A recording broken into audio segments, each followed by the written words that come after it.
င်္ဂလာပါရှင်ဒီနေ့အိမ်မှာပဲကြဆန်အလွယ်ရှိနေတာနဲ့ပဲပဲကြဆန်လေးကြော်စားဖြစ်ပါတယ်ရိုးရှင်းပေမဲ့အရသာရှိပြီးလို့ရတာအရန်လွယ်တဲ့ဒီပဲကြဆန်ကြော်နည်းလေးကိုလိုက်ကြည့်လိုက်ရအောင်နော်အရင်ဦးဆုံးပဲကြဆန်ကိုနူးသွားအောင်ရေနာရီဝက်လောက်စိမ်ထားလိုက်ပါမယ်စိမ်ထားတဲ့ချိန်မှာကိုကြိုက်တဲ့အသားနဲ့အသီးရွက်ကလေးတွေကိုလိဖြတ်ပြင်ဆင်ကြမယ်နော်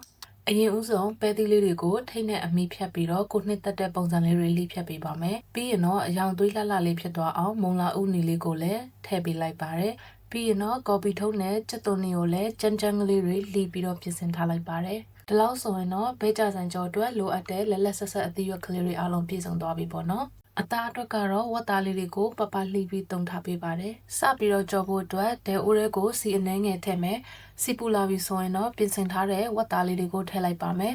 ဝက်သားလေးတွေအသားအနှဲငယ်တင်းလာပြီဆိုရင်တော့အယောင်လေးလှသွားအောင်ပဲငမြရဲ့အနောက်ကလေးထည့်ပြီးတမအောင်မွေးပေးပါမယ်ရှင်ပြီးရင်တော့အနက်လေးမွေးသွားအောင်ကျွတ်တုံပြူနုံနုံဆင်းထားတာလေးတွေထည့်အရသာအတွက်ဟင်းသီးရွက်မှုန့်နဲ့စားလေးအနှဲငယ်စီထည့်ပြီးကျွတ်တုံပြူနံလေးမွေးလာတဲ့အထိဆက်ကြော်သွားပေးလိုက်မယ်နော်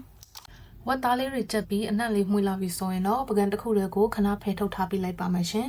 ပြီးရင်တော့ဒီတဲအိုးရဲကိုပဲစီအသစ်ထပ်မထည့်ဘဲနဲ့ပြန်သုံးပါမယ်အိုးရဲကိုချက်ဥသုံးလုံးဖောက်ထည့်လိုက်ပါတယ်ပြီးရင်တော့ရောင်းမကလေးနဲ့ဒီလိုမှွေပြီးတော့ချက်တဲ့အခါကျလို့ရှိရင်သူ့ကိုဘေးမှာပဲဖယ်ထားပေးလိုက်ပါမယ်ဒါပြီးရင်တော့တဲအိုးရဲကိုစီအသစ်ထပ်မထည့်ပဲပြင်ဆင်ထားတဲ့အသီးရွက်တွေတစ်ခါတည်းထည့်လိုက်ပါမယ်အသီးရွက်တွေနူးသွားအောင်ရေနွေးအနှဲငယ်ထည့်ပေးပါမယ်ပြီးရင်တော့အဖုံးလေးအုပ်ပြီးခဏထားလိုက်မယ်ဆိုရင်အသီးရွက်တွေကရေနွေးငွေ့နဲ့တင်အီကလေးနဲ့ချက်သွားမှာဖြစ်လို့စီအများကြီးမကုန်မဲကျက်မိုင်းနဲ့လည်းညီညွတ်ပါတယ်ရှင်အသီးရွက်ကလေးတွေနူးသွားပြီဆိုရင်တော့ရေစိမ်ထားတဲ့ပဲကြဆန်လေးတွေကိုထည့်လိုက်ပါမယ်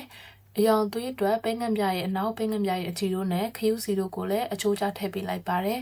ပြီးရင်တော့ဟင်းခတ်မုံလေးကိုပါထပ်ဖြည့်ပြီးအသီးရွက်ကလေးတွေနဲ့ပဲကြဆန်လေးတွေအရသာအနှံ့ပြရောက်သွားအောင်တေချာလေးတမအောင်မှွေပေးလိုက်မယ်နော်အိမ်ချက်ဟင်းသီးလေးတွေနဲ့မုံလုံးလေးတွေအများကြီးကြည့်နေဆိုရင်တော့ like and follow လို့လုပ်တော့ဖို့လည်းမမေ့ပါနဲ့အောင်နော်ချက်ပြစီခြင်းနဲ့ဟင်းမျိုးတွေမုတ်တွေရှိတယ်ဆိုလို့ရှိရင်လည်း comment မှာရေးခဲ့ပြီးလို့ရပါတယ်ရှင်အရင်ဆုံးအရသာလေးတစ်ချက်မြည်ကြည့်အောင်နော်ဒီနေရာမှာမိမိတို့စိတ်ချက်အရသာကိုပြန်ညှိလို့ရပါတယ်ရှင်အရသာကကိုယ်စိတ်ချိုက်ကွက်တီဖြစ်ပြီဆိုတဲ့အခါကျတော့မှဆော့ဆော့ကဖယ်ထားတဲ့ဝက်သားလေးတွေနဲ့ကြက်ဥမှုကြော်လေးကိုပြန်ထည့်ပြီးတမအောင်မှွေပေးလိုက်ပါမယ်ရှင်ဒီနေရာမှာဝက်သားနဲ့ကြက်ဥကကြက်ပြီးသားဖြစ်တဲ့အတွက်မီးကိုပိတ်ထားလို့ရပါပြီရှင်အခုဆိုရင်တော့အနံ့ကိုအရသာပါပြည့်စုံတဲ့ပဲကြဆန်ကြော်လေးရပါပြီရှင်အဆုံးထိကြည့်ပြီးလို့ကျေးဇူးအများကြီးတင်ပါတယ်နောက်ဗီဒီယိုကြမှာပြန်တွေ့ကြမယ်နော်တတ